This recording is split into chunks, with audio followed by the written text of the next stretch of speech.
A gente tem uma dicotomia, na verdade, entre o baixo cifrado tradicional e a teoria da harmonia funcional. O baixo cifrado tradicional, ele tem a sua origem bem longínqua, lá no período barroco e no final do período barroco. Durante o período barroco, a gente tinha, né, a figura do baixo contínuo, que consistia em quê? Na verdade, consistia num instrumento, na maioria das vezes um instrumento harmônico, que a partir de um baixo que já era escrito, que já era determinado, realizava as cifras, quer dizer, realizava a harmonia desse baixo de acordo com a cifragem escrita acima desse baixo. Então, se tivesse um dó com um 6 em cima, ele ia, na verdade, tocar um dó com uma sexta, né? Na verdade, a primeira inversão de um acorde de Lá menor.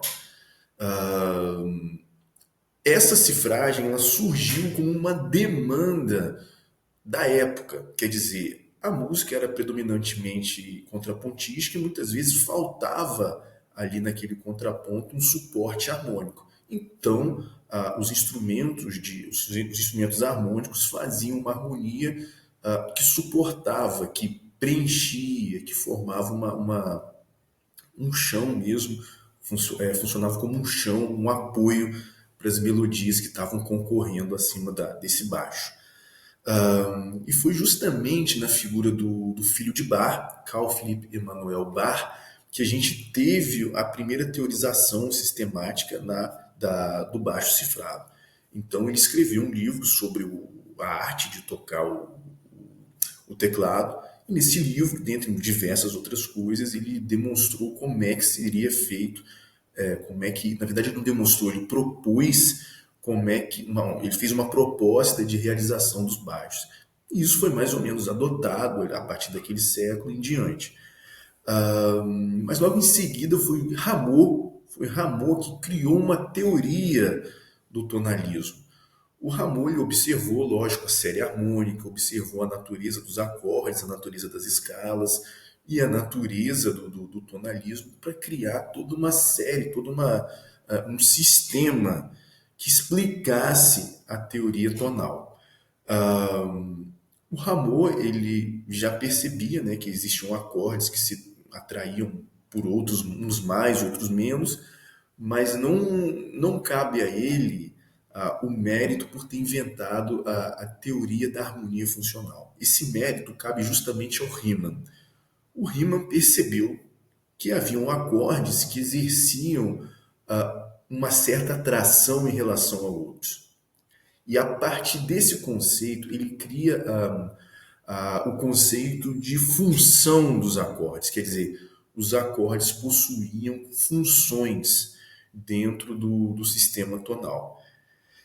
Para rima, na verdade, você tem uma área e não um acorde, você tem uma área que é uma área chamada de área tônica, você tem uma outra área que é chamada de área subdominante, e você tem uma terceira área que é chamada de área dominante. Quer dizer, para ele haviam certos graus de estabilidade e instabilidade dentro do sistema tonal, dentro do discurso tonal, que levava justamente os compositores a escolherem esse ou este acorde.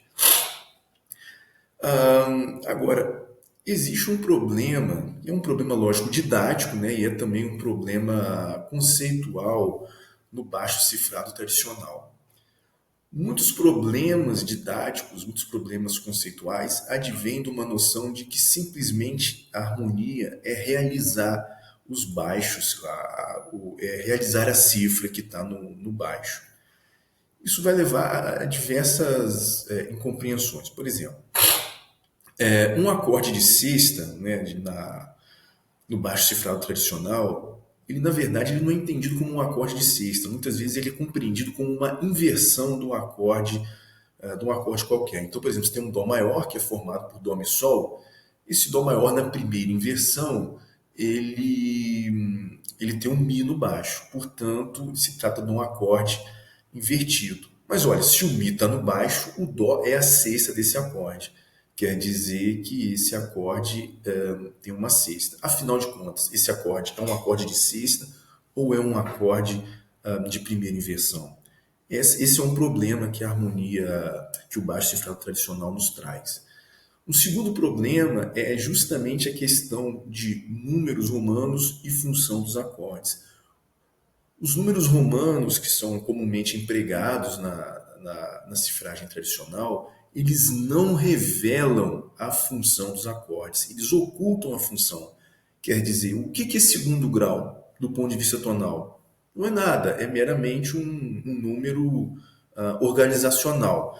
Mas subdominante é um conceito, é uma palavra que justamente mostra a função desse acorde no discurso tonal. Finalmente, também, a gente tem uma questão que é a hierarquia tonal, quer dizer, os acordes têm hierarquias frente a uma simples montagem de acordes.